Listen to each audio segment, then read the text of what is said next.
ಹಾಗೆ ಮಮತಾ ನಾರಾಯಣ ಅವರು ಕೇಳಿದ್ದಾರೆ, ನೆನೆಸಿದ ಡ್ರೈ ಫ್ರೂಟ್ಸ್ ಬನಾನಾ ಸ್ಮೂದಿ ಹಾಕೊಂಡ್ರೆ ವೆಯ್ಟ್ ಜಾಸ್ತಿ ಆಗುತ್ತೆ ಅಂತ. ಮಾರ್ನಿಂಗಲ್ಲಿ ನೀವು ಬ್ರೇಕ್ಫಾಸ್ಟ್ ಇನ್ಸ್ಟೆಡ್ ಆಫ್ ಬ್ರೇಕ್ಫಾಸ್ಟ್ ನೀವು ವಾರದಲ್ಲಿ 1 ದಿನ 2 ದಿನ 3 ದಿನ ಇದು ತೊಗೊಂಡ್ರೆ ಏನೂ ಆಗಲ್ಲ. ಏನು ನಾನು ಸ್ಮೂದಿ ಹೇಳಿದೆ ಅದನ್ನು.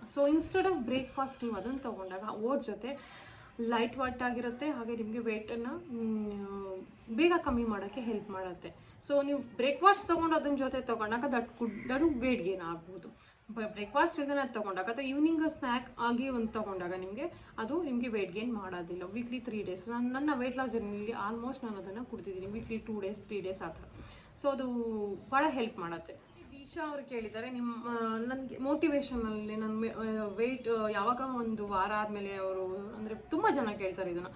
ವೆಯ್ಟ್ ಜರ್ನಿ ಸ್ಟಾರ್ಟ್ ಮಾಡ್ತಾರೆ, ಒಂದು ವಾರ ಆದಮೇಲೆ ಮೋಟಿವೇಶನ್ ಇಲ್ದೇ ಅದನ್ನು ಅಲ್ಲೇ ನಿಲ್ಲಿಸ್ಬಿಡ್ತಾರೆ, ಅಥವಾ ಅವ್ರು ಮಾಡೋಕ್ಕೆ ಇಂಟ್ರೆಸ್ಟ್ ಇಲ್ದೇ ಅಲ್ಲೇ ಸ್ಟಾಪ್ ಮಾಡಿಬಿಡ್ತಾರೆ. ಅದನ್ನು ಹೇಗೆ ಕಂಟಿನ್ಯೂ ಮಾಡೋದು ಅಂತ ಕೇಳ್ತಿದ್ದಾರೆ. ಆ್ಯಕ್ಚುಲಿ ಇದು ಬಿಗ್ಗೆಸ್ಟ್ ಟಾಪಿಕ್ ಎಕ್ಸ್ಪ್ಲೈನ್ ಮಾಡೋಕ್ಕೋದ್ರೆ ತುಂಬ ಇದೆ. ಮೋಟಿವೇಶನ್ ಅನ್ನೋದು ಯಾವಾಗಲೂ ವರ್ಕ್ ಆಗಲ್ಲ. ಮೋಟಿವೇಶನ್ ಒಂದಿನ ಬರ್ಬೋದು, ಇನ್ನೊಂದು ದಿನ ಬರ್ದೇ ಇರ್ಬೋದು. ಅದಕ್ಕೆ ಅದನ್ನು ಆಲ್ವೇಸ್ ಅದ್ರ ಮೇಲೆ ಡಿಪೆಂಡ್ ಆಗಬೇಡಿ ಅಂತ ಹೇಳ್ತೀನಿ. ಸ್ಟಿಲ್ ಯಾವಾಗ ನೀವು ವೆಯ್ಟ್ ಲಾಸ್ ಜರ್ನಿ ಮಾಡಬೇಕು ಅದ್ರ ರೀಸನ್ ಏನು, ಅದು ನಿಮಗೆ ಮಾತ್ರನೇ ಮಾಡಬೇಕು ಅಂತ ನಾನು ಲಾಂಗ್ ವಿಡಿಯೋನಲ್ಲಿ ಹೇಳಿದ್ದೀನಿ. ಏನಕ್ಕೆ ಅದರಿಂದ ಏನು ಬೆನಿಫಿಟ್ಸ್ ಇದೆ ಅದನ್ನು ಫಸ್ಟು ಅರ್ಥ ಮಾಡ್ಕೊಳ್ಳಿ. ವೆಯ್ಟ್ ಕಮ್ಮಿ ಆದಾಗ ಫಸ್ಟ್ ಆಫ್ ಆಲು ನಿಮ್ಮ ಹೆಲ್ತು ಸುಧಾರಿಸುತ್ತೆ, ಅದು ಫಸ್ಟ್ ಥಿಂಗು. ಎರಡನೇದು ನಿಮ್ಮ body over all look change ಆಗುತ್ತೆ.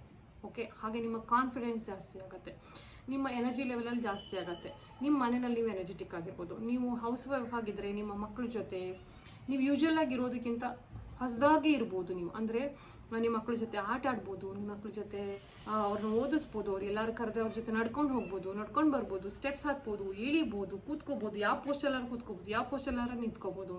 You will feel more confident ಅಲ್ವಾ. ಅದೆಲ್ಲ ಬೆನಿಫಿಟ್ಸ್ ಇದೆ. ಅದಿರುವಾಗ ನೀವೇನು ಮಾಡಿ, ನೀವು ಬೆಳಗ್ಗೆ ಎದ್ದ ತಕ್ಷಣ ಯು ಜಸ್ಟ್ ಥಿಂಕ್ ಅಬೌಟ್, ನಾನು ಒಬ್ಬರನ್ನ ನೋಡಿ, ಈಗ ಒಬ್ಬರನ್ನ ಒಂದು ರೋಲ್ ಮಾಡಲಾಗಿ ತೊಗೊಳ್ಳಿ. ಸಪೋಸ್ ಈಗ ನಾನೀಗ ವೆಯ್ಟ್ ಲಾಸ್ ನೋಡಿ ನನ್ನ ವೀಡಿಯೋಸ್ ನೋಡ್ತಿದ್ದೀರಲ್ವ ನೀವು. ನೀವು ಅಂದ್ಕೊಂಡು ಅವರು ಮಾಡ್ತಾರೆ, ನಾನು ಯಾಕೆ ಮಾಡೋಕ್ಕಾಗಲ್ಲ, ನಾನು ಯಾಕೆ ಮಾಡೋಕ್ಕಾಗ್ತಿಲ್ಲ, ನನಗೆ ಅಷ್ಟು ಕೆಪಾಸಿಟಿ ಇಲ್ವಾ, ನಿಮ್ಮ ಮೈಂಡಲ್ಲಿ ಅಷ್ಟು ನನಗೆ ಸ್ಟ್ರಾಂಗ್ನೆಸ್ ಇಲ್ವಾ, ನಾನು ಮಾಡ್ತೀನಿ, ಯಾಕೆ ಮಾಡೋಕ್ಕಾಗಲ್ಲ ನಾನು. ನೀವು ಅಂದ್ಕೊಳ್ಳಿ, ನಾನು 1 ವಾರ ಮಾಡ್ತೀನಿ, ನೋಡೋಣ ಏನು ಬರುತ್ತೆ ರಿಸಲ್ಟು ಅಂತ. ಆಯಿತು, ಇನ್ನೊಂದು ವಾರ ಮಾಡ್ತೀನಿ ಅಂತ ಮಾಡ್ಕೊಳ್ಳಿ. ಅಥವಾ ನೀವು ಊಟ ತಿನ್ನುವಾಗ ನಿಮಗೆ ಆಗ್ಬೋದು, ನಿಮಗೆ ಟೆಂಪ್ಟೇಷನ್ ಆಗ್ಬೋದು. ಅವಾಗ ಅಂದ್ಕೊಳ್ಳಿ, ಈ ಊಟ ನನ್ನ ಮನೆಯಲ್ಲೇ ಇದೆ ಅಲ್ವಾ, ನಾನು ಇದನ್ನು ಆಮೇಲೂ ತಿಂತೀನಿ, ಫಸ್ಟ್ ಒಂದು ಸ್ವಲ್ಪ ತಿಂತೀನಿ, ಇದನ್ನು ಆಮೇಲೂ ತಿನ್ಬೋದಲ್ವಾ.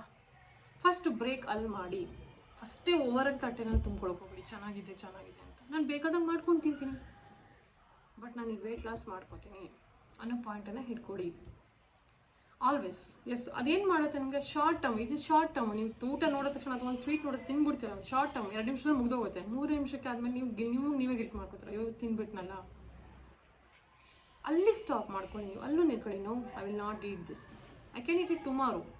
ನೀವು ಒಂದೇ ದಿನ 10 ಜಾಮೂನ್ ತಿನ್ನೋಕ್ಕೂ 10 ದಿನ 10 ಜಾಮೂನ್ ತಿನ್ನೋದಕ್ಕೂ there is a huge difference ಅಲ್ವಾ. ಅದನ್ನು ಮೈಂಡಲ್ಲಿ ಇಟ್ಕೊಳ್ಳಿ.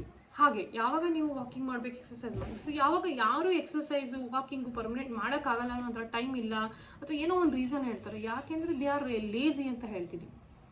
ಆ ಲೇಸಿನೆಸ್ ಇಟ್ಕೊಳ್ಳೋಕೆ ಹೋಗ್ಬೇಡಿ. ನೀವೇನು ಮಾಡಿ, ಒಂದು ರೊಟೀನ್ನ ಫಿಕ್ಸ್ ಮಾಡಿ. ಮಾರ್ನಿಂಗು 6 to 7 ಮನೆ ಕೆಲಸ, ರಂಗೋಲಿ ಹಾಕೋದಿದೆ, ಅಥವಾ ಹಾಲು ಕರಿಯೋದಿದೆ, ಹಾಲು ಕಾಯಿಸೋದಿದೆ, ಹಳ್ಳಿಯವರಾಗಿದ್ರೆ ಹಾಲು ಕರಿಯೋರು, ಹಾಲು ಕಾಯಿಸೋರು, ಅಥವಾ ಕಸ ಗುಡಿಸ್ಬೇಕು, ರಂಗೋಲಿ ಏನೇ ಕೆಲಸ, ಮಕ್ಳನ್ನ ಕಳಿಸೋದು, ಡಬ್ಬ ಮಾಡೋದು, 8:30ವರೆಗೆ ಮ್ಯಾಕ್ಸ್ ಟು ಮ್ಯಾಕ್ಸ್ ಮಾಡ್ತೀವೋ ಮುಗಿಸ್ಕೊಂಡು ಅದಾದಮೇಲೆ ಹೋಗ್ತೀನಿ ವಾಕಿಂಗ್. ಅರ್ಧ ಗಂಟೆ ಆದರೂ ಪರವಾಗಿಲ್ಲ ಮಾಡ್ತೀನಿ, ಅಟ್ಲೀಸ್ಟ್ 10 ಮಿನಿಟ್ಸ್ ವಾಕಿಂಗ್ ಮಾಡ್ತೀನಿ, ಅಥವಾ 10 ಮಿನಿಟ್ಸ್ ಯೋಗ ಮಾಡ್ತೀನಿ. ಇವತ್ತು ಟೈಮ್ ಇಲ್ಲ ಅಂದರೆ ನನಗೆ ಇವತ್ತು ಟೈಮ್ ಇದೆ, ನಾನು ½ an hour ಮಾಡ್ತೀನಿ, 1 hour ಮಾಡ್ತೀನಿ, but I will do it. ಆ ವಾಕಿಂಗ್ ಹೋಗುವಾಗ ಅಂದ್ಕೊಡಿ, ನಾನು ಇವತ್ತು ನೀವು ಅಂದ್ಕೋಬೇಡಿ ನಾನು ಜಸ್ಟ್ ವಾಕಿಂಗ್ ಹೋಗ್ತಾ ಇದ್ದೀನಿ ಅದೊಂಡ್ರೂ ಗೆಟ್ ಇಟ್ ರೆಡಿ ಆಗಿ ನಿಮ್ಗೆ ಬೇಕಾಗಿರೋ ಡ್ರೆಸ್ ಹಾಕೊಳ್ಳಿ, ಫಿಟ್ ಆಗಿರಿ, ಎಂಜಾಯ್ ಮಾಡಿರಿ, ಒಂದು ಮ್ಯೂಸಿಕ್ ಕೇಳ್ಕೊಳ್ಳಿ, ವಾಕಿಂಗ್ ಮಾಡಿ. ನಿಮ್ಗೆ ಯಾರ ಜೊತೆ ಬೇಕಿಲ್ಲ, ನಿಮಗೆ ನೀವೇ ಜೊತೆ, ಯಾರು ಪರ್ಮನೆಂಟಾಗಿ ಜೊತೆಗೆ ಬರೋದಿಲ್ಲ, ಯಾವ ಫ್ರೆಂಡೂ ಬರಲ್ಲ, ಯಾರೂ ಬರಲ್ಲ, ಯಾರನ್ನೂ ಬಿಲ್ಲಿ. ಇವಾಗ ನಿಮ್ಮ ಹಸ್ಬೆಂಡ್ಗೂ ವೆಯ್ಟ್ ಮಾಡಬೇಡಿ, ನಾನು ಹೇಳ್ತೀನಿ. ಅವರಿಗೆ ಬಂದರೆ ಓಕೆ, ಬಂದಿಲ್ಲ ಅಂದರೆ ವೆಯ್ಟ್ ಮಾಡಬೇಡಿ. Just go, take your phone, get ready, ಹಾಗೆ ಒಳ್ಳೆ ಶೂಸ್ ಹಾಕ್ಕೊಳ್ಳಿ, ಚೆನ್ನಾಗಿರೋ ಡ್ರೆಸ್ ನಿಮ್ಗೆ ಇಷ್ಟ ಆಗುವಂಥದ್ದು ಹಾಕೊಳ್ಳಿ, ಕಂಫರ್ಟಬಲ್ ಆಗಿರುತ್ತೆ, ತಲೆ ಬಚ್ಕೊಳ್ಳಿ ನೀಟಾಗಿ, ಹಾಡು ಕೇಳ್ಕೊತಾ ಹೋಗಿ. ಅದು ಬೋರ್ ಆಯಿತಾ, ಹೊರಗಡೆ ಸುತ್ತ ಗಿಡ ಇರುತ್ತವೆ, ಅದು ನೋಡ್ಬೋದು. ನೀವು ಜನಗಳಿರ್ತಾರೆ ಅವ್ರನ್ನ ನೋಡಿ, ಒಂದು ಅಂಗಡಿ ನೋಡ್ಬೋದು, ಶಾಪ್ಸ್, ಈ ಥರದ್ದೆಲ್ಲ ನಾನು ನೋಡೋದು ಬಿಟ್ಟೇ ಬಿಡಿ. ಸ್ಕೈ ನೋಡಿ, ಬ್ರೀತ್ ಯೋರ್ ಸೆಲ್ಫ್, ಎಂಜಾಯ್ ಮಾಡ್ತಾ. ಅದೊಂದು ನೀವೊಂದು ಕಾಲೇಜ್ ಹೋಗ್ತಿದ್ದೀರಿ ಅಂತ ಫೀಲ್ ಮಾಡಿ, ಒಂದು ಕೆಲಸಕ್ಕೆ ಹೋಗ್ತಾ ಇದ್ದೀನಿ, ಅದೊಂದು ನಿಮ್ಗೆ that is your space, you don't have anybody. ಆ ಟೈಮಲ್ಲಿ ನೀವು ಯೂಸ್ಫುಲ್ಲಾಗಿ ಮಾಡ್ಕೊಳ್ಳಿ. ಎಕ್ಸಸೈಸಾರು ಮಾಡಿ, ಯೋಗನಾರು ಏನೋ ಮಾಡಿ, you are doing that. After that you will see definitely ನೀವೇನೋ ಒಂದು ಕೆಲಸ, ನಿಮ್ಮ ಪ್ರಕೃತಿ ನಿಯಮ ಅಲ್ವಾ, ನೀವು ಯಾವಾಗ ಒಂದು ಟೈಮ್ ಕೊಡ್ತಿರೋ ಒಂದು ವಸ್ತುಗೆ ಅಥವಾ ಯಾವುದಕ್ಕಾದ್ರೂ ಆಗಿರ್ಬೋದು, ಆದರೆ ನಿಮಗೆ ಖಂಡಿತ ರಿಸಲ್ಟ್ ಬರುತ್ತೆ ಅಲ್ವಾ. ಸೊ ನೀವು ಒಂದು ವಸ್ತುನ ತಂದ್ಬಿಟ್ಟು ಹಿಂಗೆ ಗುಡ್ಡೆ ಹಾಕೋದಕ್ಕೂ ಜೋಡಿಸಿರೋದಕ್ಕೂ there is a huge difference ಅಲ್ವಾ. ಹಾಗೆ ಸೊ ನಿಮ್ಮ ಒಂದು ಕೆಲಸನ ಡಿವೈಡ್ ಮಾಡ್ಕೊಳ್ಳಿ. ನಾನು ಇವತ್ತು ಇಷ್ಟು ದಿನ ಮಾಡ್ತೀನಿ, ಸಪೋಸ್ ನಿಮ್ಗೆ ಆಗ್ತಾನೆ ತುಂಬ ಆಗಿಲ್ಲ, ವೀಕ್ಲಿ ಡೈಲಿ ಆಗೋಲ್ಲ ನಿಮಗೆ, ವೀಕ್ಲಿ 4 ಡೇಸ್ ಮಾಡಿ, 5 ಡೇಸ್ ಮಾಡಿ, 3 ಡೇಸ್ ಮಾಡಿ, ಒಟ್ಟಲ್ಲಿ ಮಾಡಿ, keep no I will do it. ಅವ್ರು ಹೋಗ್ತಾರೆ, ನನ್ನ ಕಡೆ ಯಾಕಾಗಲ್ಲ, ಸೇಮ್ ಅಲ್ವಾ, ಅವರು ಮಾಡ್ತಾರೆ ಕೆಲಸ, ನಾನು ಮಾಡ್ತೀನಿ ಮನೇಲಿ ಕೆಲಸ, ನನ್ನ ಹತ್ರ ಟೈಮ್ ಇಲ್ಲ. ಪೇಷನ್ಸ್ ಇಟ್ಕೊಳ್ಳಿ. ಆಮೇಲೆ ರಾತ್ರಿ ಹೊತ್ತೆಲ್ಲ ನಿದ್ದೆ ಇಡಬೇಡಿ, ನಿದ್ದೆ ಕೆಟ್ಟೋದು, ಓವರಾಗಿ ಇಟ್ಟು ತಿನ್ನಬೇಡಿ, ಇದೆಲ್ಲ ಫಾಲೋ ಮಾಡಿ. ಅವಾಗ ನೀವು ಖಂಡಿತ ನೀವು ಮಾಡ್ತೀರ. ಡೈಲಿ ವೇಟ್ ಚೆಕ್ ಮಾಡಿ, ನೋಟ್ ಡೌನ್ ಮಾಡ್ಕೊಳ್ಳಿ, ಸ್ಕ್ರೀನ್ಶಾಟ್ ತೊಗೊಳ್ಳಿ, that will definitely keep you. ಆಮೇಲೆ ಅದ್ರ ಜೊತೆಗೆ ನೀವು ಆದಷ್ಟು ನೀವು ಯೂಟ್ಯೂಬು, ಸೋಷಿಯಲ್ ಮೀಡಿಯಾ ಯಾವುದೇ ಆಗಿರ್ಬೋದು, ನಿಮ್ಗೆ ಯಾವಾಗ ನೀವು ವೇಟ್ ಲಾಸ್ ಜರ್ನಿಗೆ ಬರ್ತೀರ, ನಾನು ಏನು ಮಾಡ್ತಿದ್ದೆ ಅಂದರೆ, ನನಗೆ ಒಂದು ಹುಚ್ಚು ಹಿಡ್ದಿತ್ತು ಆ ಟೈಮಲ್ಲಿ. ಆಲ್ವೇಸ್ ನಾನು ಆ ಕಂಟೆಂಟ್ಸೇ ನೋಡ್ತಿದ್ದೆ, ವೇಟ್ ಲಾಸ್ ಕಂಟೆಂಟ್ ಆಗಿರ್ಬೋದು, ವೇಟ್ ಲಾಸ್ ಪಾಡ್ಕಾಸ್ಟ್ ಆಗಿರ್ಬೋದು, ಬುಕ್ಸ್ ಆಗಿರ್ಬೋದು, ಅದನ್ನು ಹೆಂಗೆ ಮಾಡ್ಬೋದು, ಹೆಂಗೆ ಅರ್ಥ ಮಾಡ್ಕೊಳ್ಳಿ, ಅಂಡರ್ಸ್ಟ್ಯಾಂಡಿಂಗ್ ಮಾಡ್ಕೊಳ್ಳಿ, ಕಲಿತಾ ಹೋಗಿ ನೀವು. ಅವಾಗ ನೀವು ಇನ್ನೂ 10 ಜನಕ್ಕೆ ಕಲಿಸ್ಬೋದು. ನೀವು ಅದನ್ನೇ ನೋಡಿ. ನೀವೀಗ ಸಪೋಸ್ ಈಗ ಒಂದು ಯೂಟ್ಯೂಬಲ್ಲಿ ನೀವು ದಿನವೆಲ್ಲ ಫುಡ್ ಈಟಿಂಗ್ ಚಾನಲ್ ನೋಡ್ತಾ ಇರಿ, ನಿಮಗೆ ತಿನ್ನಬೇಕು ಅನ್ಸುತ್ತೆ, ಈವ್ನಿಂಗ್ ಅಷ್ಟೇ ನೀವು ಒಂದು ತಂದು ತಿಂದೇ ತಿಂತೀರ. ಒಂದು ಜಗಳ ಆಡೋದು ಸೀರಿಯಲ್ ನೋಡಿ, ನೀವು ಸಂಜೆ ಹೊತ್ತಿಗೆ ಜಗಳ ಆಡ್ತೀರ. ನೀವು ಒಂದು ಅಳೋದು ಸೀರಿಯಲ್ಸ್ ನೋಡಿ ಅಥವಾ ಸಾಂಗ್ಸ್ ನೋಡಿ, you will definitely cry that ಅಲ್ವಾ. ಹಾಗೆ ನಾವು ಮನಸ್ಸಲ್ಲಿ ಏನು ಯೋಚನೆ ಮಾಡ್ತೀವಿ ಅದು ಹಾಗೆ ಆಗುತ್ತೆ. ಕ್ರಿಯೇಟ್ ಅ ಪಾಸಿಟಿವ್ ಥಿಂಕ್, ಹಾಗೆ ಪುಲ್ ಮಾಡಿ positive energy towards you. Positive ವಸ್ತು ನಾವು ನಿಮ್ಗೇನೀಗ ಆ ಕಂಟೆಂಟೇ ನೋಡಿ, ನೀವು ಡೆಫಿನೆಟ್ಲಿ ಅವತ್ತು ಹೆಲ್ದಿ ತಿಂತೀರ. ಯಾವುದು ನೀವು ವೇಟ್ ಲಾಸ್ ಆಗಿರ್ಬೋದು ಅಥವಾ ಒಳ್ಳೆ ಕಂಟೆಂಟ್ ನೋಡಿದಾಗ ಅದನ್ನೇ ಮಾಡ್ತೀರಾ ನೀವು. That's how you create your energy. Always manifest ಮಾಡ್ಕೊಳ್ಳಿ ನಿಮ್ಮ ಮೈಂಡಲ್ಲಿ, ಎಸ್ ನಾನು ಮಾಡೇ ಮಾಡ್ತೀನಿ, ಇವತ್ತು ಹೋಗ್ತೀನಿ. ನಾನು ಏನೇ ಕೆಲಸ ಬಂದರೂ ಅದನ್ನು ಡಿವೈಡ್ ಮಾಡ್ತೀನಿ, ಆ ಕೆಲಸಕ್ಕೆ ಈ ಕೆಲಸಕ್ಕೆ ನಾನು ವಾಕಿಂಗ್ ಇಷ್ಟು ಟೈಮ್ ನಾನು ಡಿವೈಡ್ ಮಾಡ್ಕೊತೀನಿ, ನಾನು ಈ ಟೈಮಲ್ಲಿ ಹೋಗ್ತೀನಿ. If you think positive, definitely positive ಆಗೇ ಆಗುತ್ತೆ. Once you start thinking negative, morning ಎದ್ದು ನೀವು ನೆಗೆಟಿವ್ ಥಿಂಕ್ ಮಾಡಿ ನೋಡಿ, ನೀವು ಹೋಲ್ ಡೇ ನೀವು ಸ್ಯಾಡ್ ಆಗಿರ್ತೀರ, ನೆಗೆಟಿವ್ ಆಗೇ ಇರ್ತೀರಾ. So that is very important. Create ಮಾಡಿ, ಆಲ್ವೇಸ್ ಮ್ಯಾನಿಫೆಸ್ಟೇಷನ್ ಅಂತಾರಲ್ಲ, ದಟ್ ಈಸ್ ನಿಜವಾಗ್ಲೂ ಅದು 100% ಟ್ರೂ. ನಿಮ್ಮ ಮನಸ್ಸಲ್ಲಿ ನೀವು ಇಮ್ಯಾಜಿನ್ ಮಾಡ್ಕೊಳ್ಳಿ, ನಾನು ವೇಟ್ ಲಾಸ್ ಮಾಡ್ಕೊತೀನಿ, ನಾನು ಸಣ್ಣ ಆಗೇ ಆಗ್ತೀನಿ, ನಾನು ಇವತ್ತು ಹೆಲ್ದಿ ತಿಂತೀನಿ, ನಾನು ಇವತ್ತು ಖುಷಿಯಾಗಿರ್ತೀನಿ, ನಾನು ನಿದ್ದೆ ಮಾಡ್ತೀನಿ. ಡೆಫಿನೆಟ್ಲಿ ನೀವು ಮಾಡಿಲ್ಲ ಅಂದರೆ ನಾನು ಬರ್ಕೊಡ್ತೀನಿ. This will definitely work for you. So ಆಗಿಲ್ಲ ಅಂದರೆ ನನ್ನ ಹೆಸರು ಬದಲಾಯಿಸ್ಬಿಡ್ತೀನಿ. ಚೆಕ್ ಮಾಡಿ ನನಗೆ ಕಾಮೆಂಟಲ್ಲಿ ತಿಳಿಸಿ, does this working for you ಅಂತ. ನೆಕ್ಸ್ಟ್ ಕ್ವಶನ್ ಬಂದು ರುಕ್ಮಿಣಿ ಅವರು ಕೇಳಿದರೆ, ನಿನ್ನೆ ಅವರು ಕೇಳ್ತಿರೋದೇನು, ಹೊರಗಡೆ ತಿಂದು ಅಥವಾ ಹೆವಿ ತಿಂದಾಗ ಮನೆಗೆ ನೆಕ್ಸ್ಟ್ ಈವ್ನಿಂಗ್ ಡಿನ್ನರಲ್ಲಿ ಊಟ ತಿನ್ನಬೇಕಾ ಅಂತ. ಇದು ವೆರಿ ಇಂಪಾರ್ಟೆಂಟ್ ಥಿಂಗ್. ಆ್ಯಕ್ಚುಲಿ ಈಗ ನೋಡಿ, ಸಪೋಸ್ ನೀವು ಒಂದು ಮದುವೆಗೆ ಹೋಗ್ತೀರಾ ಅಥವಾ ಒಂದು ಬರ್ಡೇ ಪಾರ್ಟಿಗೆ ಹೋಗ್ತೀರಾ ಅಥವಾ ಒಂದು ಫಂಕ್ಷನ್ಗೆ ಹೋಗ್ಬೋದು ಅಥವಾ ಒಂದು ಹೋಟೆಲ್ ಹೋಗ್ಬೋದು. ಸೊ ನೀವೇನು ಮಾಡ್ತೀರಾ, ನೀವು ಓವರಾಗಿ ಅಲ್ಲಿ ಅಬ್ವಿಯಸ್ಲಿ ನಾವು ಎಲ್ಲ ಕ್ಯಾಲರೀಸ್ ಜಾಸ್ತಿ ಇರುತ್ತೆ, ಎಲ್ಲ ಊಟನೂ ತಿಂದಿರ್ತೀವಿ, ಜಾಸ್ತಿ ಆಗುತ್ತೆ. ಸಪೋಸ್ ನೀವು ಮನೇಲಿದ್ದಾಗಲೂ ತುಂಬ ಓವರಾಗಿ ತಿಂದ್ಬಿಟ್ರಿ ಅಂದ್ಕೊಳ್ಳಿ. ಸೊ ನೆಕ್ಸ್ಟ್ ಈವ್ನಿಂಗ್ ಡಿನ್ನರ್ಗೆ ನೀವು ಊಟ ತಿನ್ನಬೇಕು ಅನ್ನೋ ಅವಶ್ಯಕತೆ ಇಲ್ಲ. ಆಲ್ರೆಡಿ ನೀವು ಓವರಾಗಿ ತಿಂದಿರ್ತೀರ, ಅಲ್ಲಿ ಲೆಟ್ ಇಟ್ ಅಲೋ ಇಟ್ಟು ಡೈಜೆಸ್ಟ್ ಆಗಿ ಬಿಟ್ಬಿಡಿ. ನೀರು ಚೆನ್ನಾಗಿ ಕುಡಿತಾ ಹೋಗಿ ಅವಾಗ ಅದಾದಮೇಲೆ. ಸೊ ಅರ್ಗ್ಲಿ ನಿಮ್ಗೆ ಹೊಟ್ಟೆ ಹಸ್ತಿಲ್ಲ ಅಂದರೆ ಏನಕ್ಕೆ ತಿನ್ನಬೇಕು, ತಿನ್ನಬೇಡಿ, ಸ್ಕಿಪ್ ಮಾಡಿ, ಏನೂ ಆಗಲ್ಲ. ಬೇಕಂದರೆ ನೀವು ವೆಜಿಟೇಬಲ್ಸ್ ತಿನ್ಬೋದು, ಅಂದರೆ ಕುಕುಂಬರ್ ಆ ಥರದ್ದೆಲ್ಲ, ಅದು ಹೊಟ್ಟೆ ಹಸ್ತ್ರೆ ಮಾತ್ರ. ಫ್ರೂಟ್ಸ್ ತಿನ್ಬೋದು, ಹೊಟ್ಟೆ ಹಸ್ತ್ರೆ ಮಾತ್ರ. ನೀರು ಕುಡೀರಿ, ಜಿಂಜರ್ ವಾಟ್ರು, ಜೀರಾ ವಾಟ್ರು, ಇದನ್ನು ಕುಡೀರಿ, ಮಲ್ಕೊಳ್ಳಿ, ಫ್ರೆಶ್ ಆರಾಮಾಗಿ. ನೆಕ್ಸ್ಟ್ ಡೇ ನೋಡಿ ನೀವು ಲೈಟ್ ಫೀಲ್ ಮಾಡ್ತೀರಾ, ವೇಟು ಗೇನ್ ಆಗಲ್ಲ.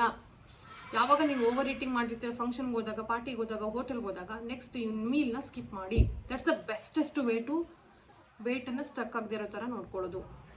ಅದನ್ನೇ ನಾನು ಮಾಡಿದ್ದೀನಿ.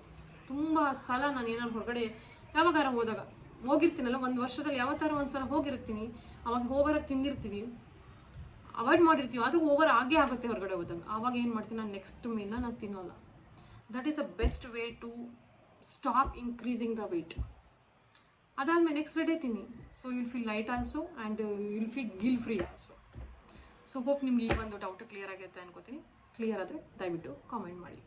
ಹಾಗೆ ಜ್ಯೋತಿ ಪ್ರಸನ್ನ ಅವರು ಕೇಳಿದ್ದಾರೆ, ಫ್ರೂಟ್ಸ್ನ ಜಾಸ್ತಿ ತಿಂದರೆ ಪ್ರಾಬ್ಲಮ್ ಆಗುತ್ತಾ ಹೇಳಿ, ಇಲ್ಲ ಗ್ರಾಮಲ್ಲೇ ತಿನ್ಕೋತಾ ಹೋಗ್ಬೇಕಾ?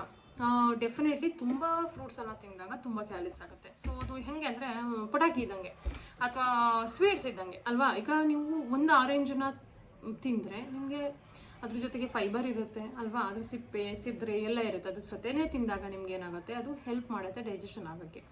ಸೊ ನೀವು ಟೂ ಮಚ್ ಆಫ್ ಫ್ರೂಟ್ಸ್ ತಿಂದಾಗ ಅದರಲ್ಲಿ ಮೇನ್ಲಿ ಸ್ವೀಟ್ ಅಂಶ ಇರುತ್ತೆ, ನಿಮಗೆಲ್ಲ ಗೊತ್ತಿದೆ, ಶುಗರ್ ಅಂಶ ಇರುತ್ತೆ. ಅದೇನು ಮಾಡ್ತಾರೆ, ಡೈರೆಕ್ಟ್ಲಿ ನೀವು ರೊಟ್ಟಿ ತಿಂದಾಗ ಆಗುವಂಥ ಡೈಜೆಷನ್ನೇ ಬೇರೆ, ಅನ್ನ ತಿಂದಾಗ ಆಗುವಂಥ ಡೈಜೆಷನ್ನೇ ಬೇರೆ, ಒಂದು ರಾಗಿ ಮುದ್ದೆ ತಿಂದಾಗ ಆಗುವಂಥ ಡೈಜೆಷನ್ನೇ ಬೇರೆ, ಒಂದು ಪ್ರೋಟೀನ್ ಕಾಳು ಚಿಕನು ಮಟನು ತಿಂದಾಗ ಆಗುವಂಥ ಡೈಜೆಷನ್ನೇ ಬೇರೆ. ಸೊ ಎಲ್ಲದರಲ್ಲೂ ಡಿಫ್ರೆಂಟ್ ಕೈಂಡ್ ಆಫ್ ಕ್ಯಾಲರೀಸ್ ಇದೆ, ಎಲ್ಲದರಲ್ಲೂ ಡಿಫ್ರೆಂಟ್ ಅಮೌಂಟ್ ಆಫ್ ಶುಗರ್ ಇದೆ ಅಲ್ವಾ. ಸೊ ಏನು ಮಾಡ್ತೀವಿ, ನೀವು ಫ್ರೂಟಲ್ಲಿ ಇದ್ದಾಗ ಸ್ವೀಟ್ ಅಂಶ ಜಾಸ್ತಿ ಇರುತ್ತೆ, ಅದು ಜಾಸ್ತಿ ಬೇಗ ನಿಮ್ಮ ಬ್ಲಡ್ ನಿಮಗೆ ಫ್ರೂಟ್ ತಿಂದಾಗ ಒಂದು ಎನರ್ಜಿ ಬರುತ್ತೆ ಇಮಿಡಿಯೇಟಾಗಿ. ಏನು ಮಾಡುತ್ತೆ, ಅದು ಡೈಜೆಷನ್ ಡೈರೆಕ್ಟಾಗಿ ಬ್ಲಡ್ ಜೊತೆ ಮಿಕ್ಸಪ್ ಆಗುತ್ತೆ, ಅವಾಗ ನಿಮಗೆ ಎನರ್ಜಿ ಬರುತ್ತೆ. That is called glucose. ಫುಡ್ಡಲ್ಲಿ ಏನು ಫ್ರೂಟ್ಸಲ್ಲೇನು ಗ್ಲೂಕೋಸು ಫ್ರಕ್ಟೋಸು ಇದೆ. ಸೊ ಅದು ಸ್ಪೈಕ್ ಮಾಡುತ್ತೆ, ಬೇಗ ಅದು ಎನರ್ಜಿನೂ ಕೊಡುತ್ತೆ, ಅದಾದಮೇಲೆ ಅಷ್ಟೇ ಬೇಗ ಡ್ರಾಪ್ ಡೌನ್ ಆಗುತ್ತೆ, ಮೀನ್ಸ್ ಎನರ್ಜಿ ಬರ್ನ್ ಆಗೋಗುತ್ತೆ, ಅದು ಬೇಗನೂ ಬರ್ನ್ ಆಗುತ್ತೆ, ಆಗ ನಿಮ್ಗೆ ಇನ್ನೂ ತಿನ್ನಬೇಕು ಅನಿಸುತ್ತೆ. ಸೊ ಟೂ ಮಚ್ ಆಗಿ ಫ್ರೂಟ್ಸ್ ತಿಂದಾಗ ಅಥವಾ ಟೂ ಮಚ್ ಆಗಿ ಬರೀ ಕೆಲವರು ಏನು ಮಾಡ್ತಾರೆ, ಜ್ಯೂಸ್ ಕುಡಿತಾರೆ. ಫ್ರೂಟ್ ಜ್ಯೂಸ್ ಕುಡಿದ್ರೆ ನೀವು ಒಂದು ಆರೆಂಜ್ ತಿನ್ನೋದಕ್ಕೂ ಒಂದು ಲೋಟ ಆರೆಂಜ್ ಜ್ಯೂಸ್ ಕುಡಿಯೋದಕ್ಕೂ ವ್ಯತ್ಯಾಸ ಇದೆ. ಒಂದು ಆರೆಂಜಲ್ಲಿ ಒಂದೇ ಆರೆಂಜ್ ಇರುತ್ತೆ, ನೀವು ಒಂದು ಲೋಟ ಜ್ಯೂಸಲ್ಲಿ ಏನಿರುತ್ತೆ ತುಂಬಾ ಫ್ರೂಟ್ಸ್ 4-5 ಫ್ರೂಟ್ಸನ್ನು ಸ್ಕ್ವೀಸ್ ಮಾಡಿ ಕುಡಿತೀರ, ಹಾಗೇನಾಗುತ್ತೆ ಶುಗರ್ ಜಾಸ್ತಿ ಆಗುತ್ತೆ. ಸೊ ಅದು ಟೂ ಮಚ್ ಆಫ್ ಫ್ರೂಟ್ ತಿಂದ್ರೂ ಹೋಲ್ ಡೇನಲ್ಲಿ ತುಂಬಾ ಕ್ಯಾಲರೀಸ್ ತೊಗೊಂಡಂಗೆ ಆಗುತ್ತೆ. ಸೊ ಅದು ವೆಯ್ಟ್ ಸ್ಟಕ್ ಆಗ್ಬೋದು ಅಥವಾ ವೆಯ್ಟ್ ಗೇನ್ ಆಗ್ಬೋದು. So that is the reason too much ಆಗಿ ಯಾವುದನ್ನು ಮಾಡೋಕ್ಕೆ ಹೋಗಬೇಡಿ. ಹೋಪ್ ನಿಮಗೆ ಈ ಡೌಟ್ ಕ್ಲಿಯರ್ ಆಗಿರುತ್ತೆ ಅಂತ ಅನ್ಕೋತೀನಿ.